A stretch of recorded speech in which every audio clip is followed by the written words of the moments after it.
Hello everyone, welcome to the Storyist.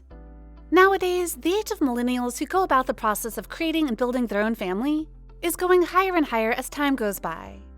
Perhaps it is because of them witnessing of how hard navigating in this world can be, and they don't want to put the same hardships onto their future children. Or perhaps it is because they want to enjoy life as it is. But as many are saying, many parents who don't plan on having kids usually end up hurting their children even if they don't expect themselves to.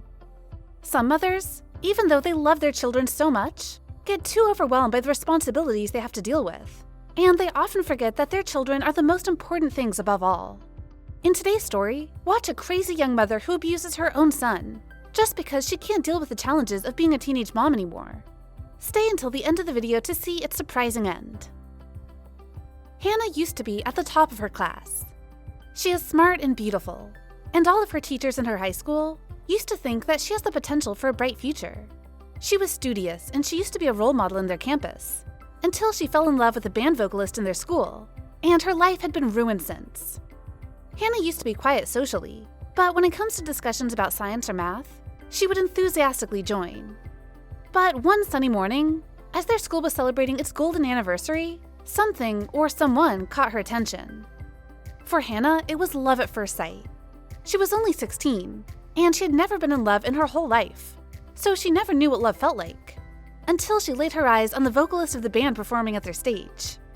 His name was Chris. Hannah had always heard his name from her classmates. He was pretty popular and at the same age. Yet their paths haven't crossed for long since Hannah was in the top section, and Chris was in the last. Nevertheless, a lot of girls were in love with Chris as well. After all, he was the vocalist of their school band. Any lady could get swept off her feet.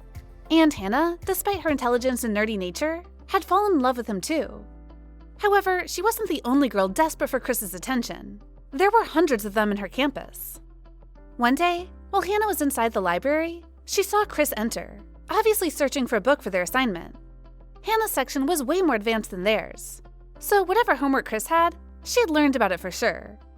She approached Chris and asked him about his homework. Chris told him about it, and Hannah offered to help. Chris was delighted that the smartest girl in their campus wanted to be his friend, so he took advantage of it. He would always ask Hannah to do his assignments, and he would kiss her in return. One night at the school dance, their friendship turned into something else, and Hannah couldn't be happier. But what she didn't know was that Chris was not serious about her. He didn't want to be her boyfriend. He just wanted to keep her with him so that he could always complete his homeworks without the need to actually study.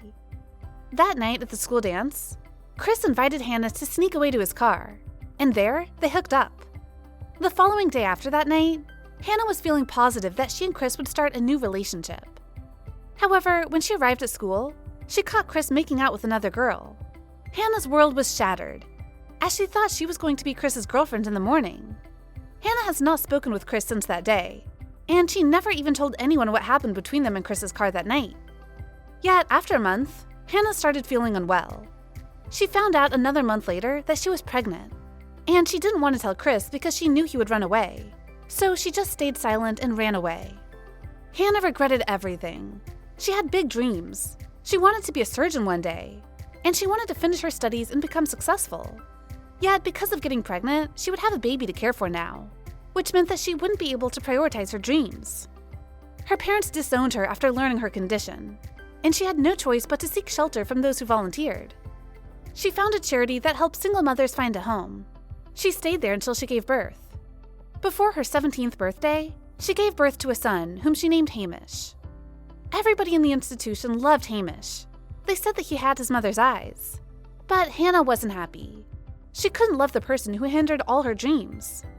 In her eyes, Hamish destroyed everything she was working hard for. She lost her family, her future, her friends, and her home. Because of Hamish, she became alone. But you are never alone, you have Hamish with you, one of the nurses in the institution said to her. But none of their sweet talks changed Hannah's mind. She and Hamish stayed at the institution until Hamish was 5 years old. And once she turned 18, she started having jobs at cafes and restaurants. Growing up, Hannah had been distant with Hamish. She never made him feel her mother's love. But thanks to the nurses and the other mothers in the institution, Hamish felt a complete family and even more. But when Hamish turned 5, Hannah decided to leave the institution and start her journey on her own. She brought Hamish with her and she rented a small, crappy apartment while she was working as a waitress in a restaurant. Hannah was never good to Hamish since they were living in the institution, but now that it was only the two of them living under one roof, Hannah became worse. She would often beat Hamish over little mistakes, like spilling the orange juice or forgetting to throw the garbage. She treated Hamish like a servant rather than his son. Hamish was not allowed to eat before her even though he was always very hungry. She wouldn't let him watch TV or do anything with friends. He couldn't even make friends because he wouldn't let him play outside. Everything that Hamish did was wrong for Hannah. Hamish used to think that his mother hated him, but in reality, Hannah hated herself.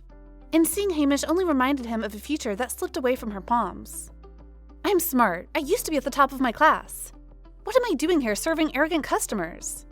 Hannah asked herself as she bowed her head down, trying not to absorb any of the harsh words one of her customers was yelling at her. Then Hamish crossed her mind. Every time she would question how her life turned out, she would always remember Hamish. With anger building inside of her, she rushed home and as soon as she entered their apartment, she beat Hamish. Hamish did not know why she did it, and while she was beating him, poor Hamish was thinking of any mistake he could have made for his mother to hurt him. Hamish cried loud, but Hannah kept on beating her. After a while, when Hamish couldn't take it anymore, he ran away. Hannah was stunned, as it was the first time Hamish did such a thing. She thought Hamish would go back the next morning and just shrugged. But the next morning came and Hamish wasn't there. She looked at the kitchen and there was no spilled juice. She went to the garbage can and it was still there, but no sign of her son. She started to get worried, and she asked neighbors if they had seen him, but nobody gave her an answer that led her to Hamish. After a while, she started missing Hamish. She ate alone, without a son bugging her to let him eat. She thought at first that life without Hamish would finally be the life she had ever wanted, but she was wrong. She missed him, and now she felt more alone than ever. She left her house and started looking for Hamish. After a long walk, she saw him sitting in the park with tears streaming down his face. She felt her tears run down as well, and she ran and hugged Hamish. She apologized for everything. "Why do you hate me, Mom?" Hamish innocently asked. "I don't hate you, I hate myself," Hannah replied.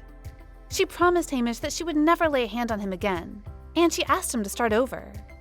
Hamish agreed, and as he went home with Hannah that day, he felt that something had changed.